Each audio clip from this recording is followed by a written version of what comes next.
Listen, there are some guys in this business who will tell you they have never lost a game.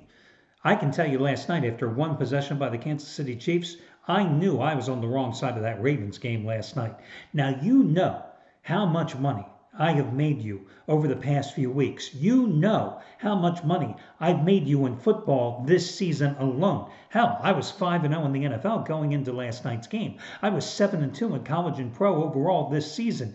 You know I just hit a monstrous play, the 17th ever 30-dime release of my career in college football with Miami of Florida on Saturday. A rare raise the bar 20-dime release, part of a 5-0 start in the NFL with Tampa on Sunday. And last night, after using the Ravens in week number 1, using the Ravens in week number 2, I came back with another play on the Ravens. And boy, what a mistake that was. But listen, the takeaway is that there's nobody to blame but me. But more importantly, you've got to learn from your mistakes. I think a lot of gamblers, and even more so, a lot of handicappers, will, when they lose a game like that, they'll turn it off, they'll walk away, and they won't learn from their mistakes. But there are lessons to be learned. Now, for me, the takeaway from that game, there's a couple of them. First of all, if the Ravens are unable to run the ball, they are just an average to mediocre team. Because you saw Kansas City, a team that really is not that stout defensively, constantly able to flood the pocket, collapsing the pocket on Jackson. 3 or 4 guys in his face. The minute the Ravens unable to run the ball, Kansas City knew they were able to pin back and come after Jackson. Why Harbaugh kept nobody in there as a blocking back, I don't understand it. The other thing you saw is that Jackson, for as wondrous of a quarterback as he is, for the marvelous things that his athleticism brings to the table with those legs he has, he is just an average passer at best when it comes to throwing the deep ball. Anything over 15, 20 yards, he's just average at best. I think it was Brian Greasy on the telecast last night mentioned that he doesn't put a lot of air in his deep throws, that he throws a lot of line drive balls instead of putting a little air in it to allow his receivers some time to get separation. And you saw that repeatedly last night. That's a difficulty. So the other thing you saw last night is that the Ravens were just unable to get any type of pass rush on Patrick Mahomes. And you saw the difference between Patrick Mahomes and Lamar Jackson last night. Mahomes, so much cooler and a much greater pocket presence. And that's the difference between the two of them. I mean, light years ahead in terms of the quality of quarterback play. And that's not to say anything bad about Lamar Jackson, who, again, is a wondrous quarterback and a guy who's made me a lot of money. But the levels of their play, just two different playing fields. So, hey, I lost the game. But the same way I wasn't celebrating the wins with Miami of Florida or the Tampa Bay Buccaneers on Sunday, I'm not going to be lamenting the losses last night. That's the way it rolls. Because listen, not only have I made you a fortune since the sports world resumed at the end of June or the end of July, and not only have I made you a fortune in football this season, but hell, here on the free picks, yes, did I lose the total last night as a free selection? After going 3-0 on Sunday with NFL free picks, after going 3-1 with college football selections on Saturday, my God, listen, it's just been a great run. And I'll bounce back today. In fact, before I get to your baseball complimentary play, I'm going to tell you today, I'm going for winning day number 13 of 18. I'm going right back to the diamond with a raise the bar 20-dime release number 23 out of 35. It's my early bankroll building release, an underdog play. I think the best game today on the card is your first game, the ALCS or the AL wildcard game between the Twins and the Astros, and it's an underdog play. I'm either going to take the Astros and Zach Greinke at $1.50 on the money line, plus $1.50 on the money line, or I'm going to go with the Twins, who have lost 16 consecutive games. You heard me right. 16 consecutive games. It's a major league record 16 straight losses in the postseason at $1.25 plus on the run line. And you get it as the half price play of the day. And the coupon code is underdog. By the way, my cute little quirky stat, yeah, it won again last night. The straight up winner, 14-1-1 this week against the spread.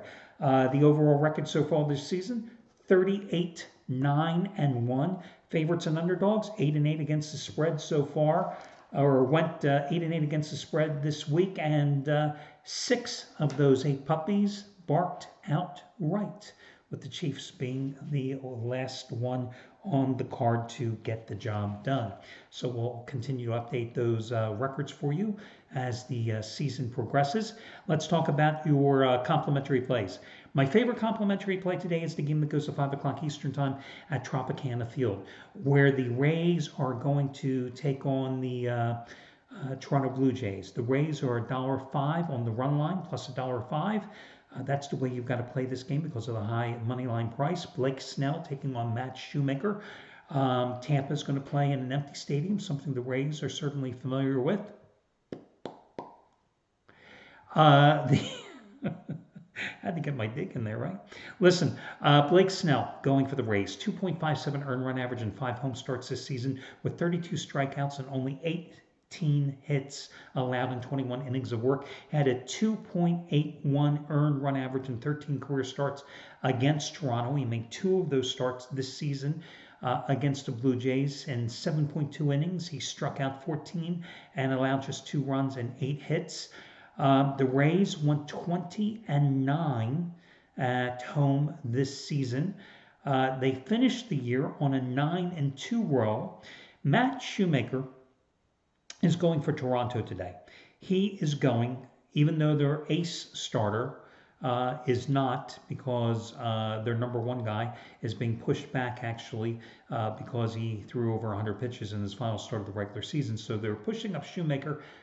Big mistake, obviously, but they don't really have a choice, which tells you about the state of the Toronto Blue Jays pitching staff. Shoemaker returned after a 30-day absence back on September 21st, which was his last outing, 8 days ago, to pitch 3 innings against the Yankees. He had been out for 30 days because of a shoulder injury. Did he make 3 starts against Tampa Bay this year? Yes. And in 15 innings, he gave up 10 hits and 6 runs, 3 of them home runs. I just think this is a great play to take Tampa Bay. I think this game may go over as well, but I'm more than happy just to take Tampa in this spot. That's my favorite selection today. I do also lean to the Cleveland Indians tonight, minus $1.05 over the Yankees. Yes, I know Cole is going for the Yankees, but listen, the Biebs, Shane Bieber is going for the Indians, and my God, did I ride him a lot this season. Just what an incredible year he had. 3-0 in 4 home starts with a 1.23 earned run average. The team, the Indians, won 10 of his 12 starts. And in those 10 wins, 8 of those 10 were by 2-run margins or more. Indians finished strong, 8-2, and their final 10 games. It's just they played some great ball down the stretch, and you have a Yankees team that was miserable on the road. Matter of fact, I wrote this down. The Yankees were 11-18 on the road this season, so I actually like the Indians in this spot. The total, I think, is kind of obvious in this game. It's sitting at 6.5. A little research I did on the total in this contest. I think the obvious play is, if you're going to play it, you play it under. You realize you have to lay $1.20 though, because everybody's playing the total under in this game, not your customary $1.10 to get the 6.5 runs under in this game. Do you know Bieber made 12 starts this season? 10 of those 12 starts, the combined runs scored under 6 runs in 10 of his 12 starts this season. That's the combined runs scored for the Indians and their opponents. 10 of those 12 starts under 6 runs. So that's why, also with Cole going, This price is accordingly 6.5 tonight. So again, I love the Rays on the run line. I lean toward the Yankees and the under as well, but the Rays, your official complimentary play for today's card. I wish you well, guys, and I'll talk to you again tomorrow.